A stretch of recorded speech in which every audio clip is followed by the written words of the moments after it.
তো ফ্রেন্ড, আজকে দুপুরের খাওয়া দাওয়া নিয়ে চলে এসেছি। অনেকদিন খাওয়া দাওয়ার ভিডিও কিছু শেয়ার করা হয় না।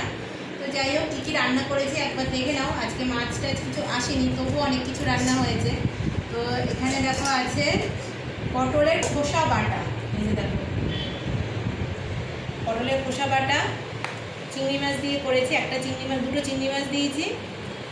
একটু বড় চিংড়ি মাছ ছিল, ওই জন্য দুটো দিয়েছি। আর এখানে আছে এঁচোড় চিংড়ি, একদম লাল লাল করে, গাছপাঠা যাকে বলে। তো আগের দিন রান্না করেছিলাম, খেতে ভালো হয়নি, একটু মশলা কম হয়ে গেছিলো। তো ওই জন্য আজকে বেশ সুন্দর করে রান্না করেছি। আর এখানে আছে মাছ, আয়লা মাছের ঝাল আছে। মাছটা আগে আনা ছিল, তো সেটাই রান্না করেছি।